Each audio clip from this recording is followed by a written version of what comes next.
Caves are just as dangerous as they are interesting. Maybe the cave collapses, maybe the cave fills with water after a heavy rainfall, or maybe you know too much.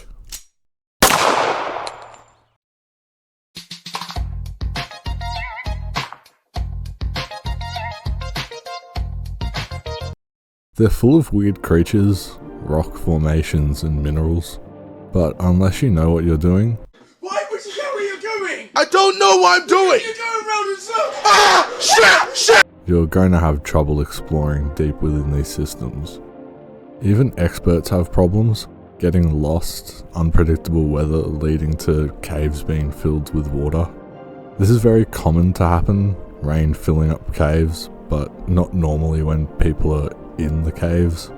So making sure what the weather will be like is a must before exploring them. The Mossdale Cavern tragedy, 1967. John Ogden and 9 others went exploring in a part of a cave known as Mossdale Cavern.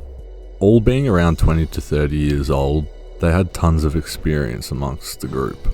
After going down a little, 4 of the members would resurface, leaving John and the other 5 down there to continue exploring, but they ended up finding themselves being 2 miles underground, wanting to see actually how deep they could go.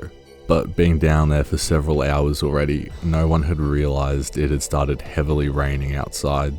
Being so far underground, they couldn't hear the rain outside, but within minutes they felt it inside, as they had been squeezing through tight gaps to get to where they were, and were pretty much in the worst spot for a flash flood to happen.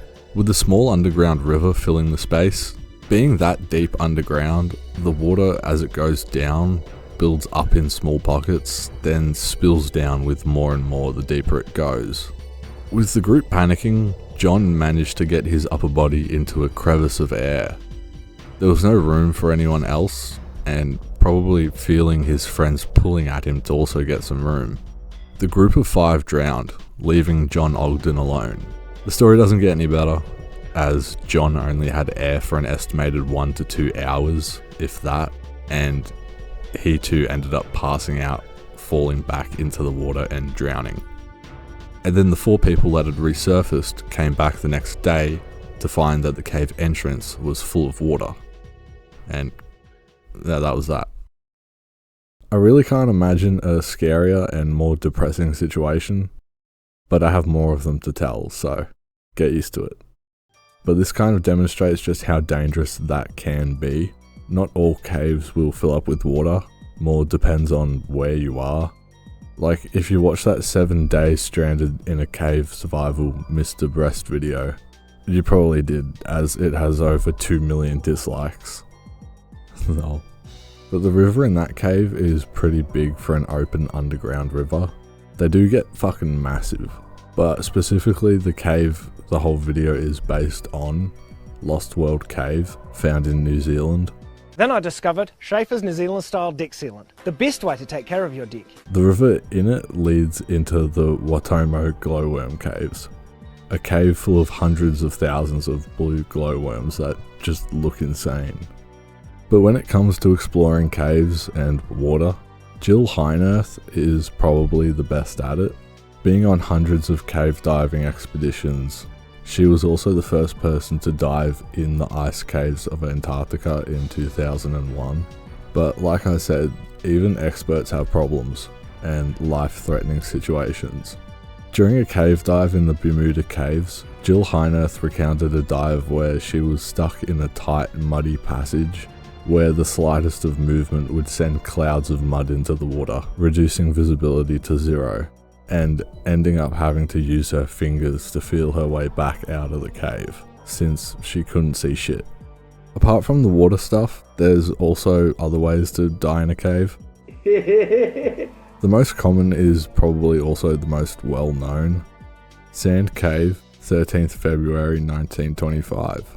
William Floyd Collins got trapped by a falling rock whilst trying to crawl through a small narrow passage in Sand Cave. He unfortunately died, but was alive and stuck in there for 17 days. And people only speculate he was alive for so long was because of one single light bulb attached to his chest, keeping him warm. Also, unfortunately, him being trapped at the time in 1925 made headlines and people tried to help, but people also ended up just showing up for the sake of showing up, with reporters and people trying to sell things. This amount of people, along with rainfall, caused the cave to collapse. People kept trying to save him, but it was just too unsafe with falling rocks, so he died in there, as you already know.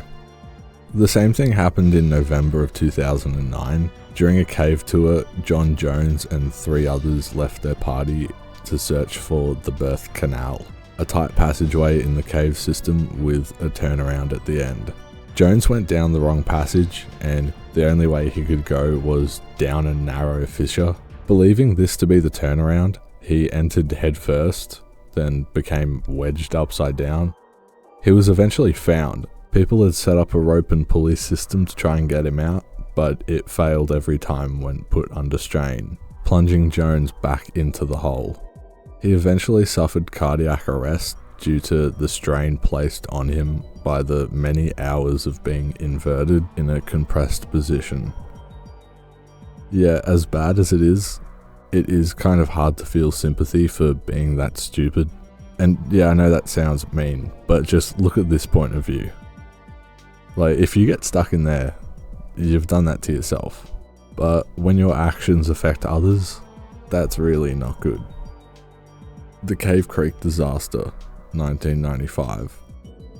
A class of New Zealand students visited Cave Creek during a school trip in April of 1995. 17 students, guided by a Department of Conservation officer, went on a tour of the cave along one of its most popular routes. A part of this route involved a platform that overlooked a chasm with a 40-meter drop. For some reason, perhaps to scare other students, they started to shake it. This resulted in the entire platform collapsing, falling 40 meters into the chasm. Only 4 students survived, with the officer and 13 other students dying in the initial fall. During the investigation, they found out that the platform was made as cheap as possible, with nails used instead of bolts. So yeah, that's really quite a sad one, really. Michael, is that you? It's not Michael.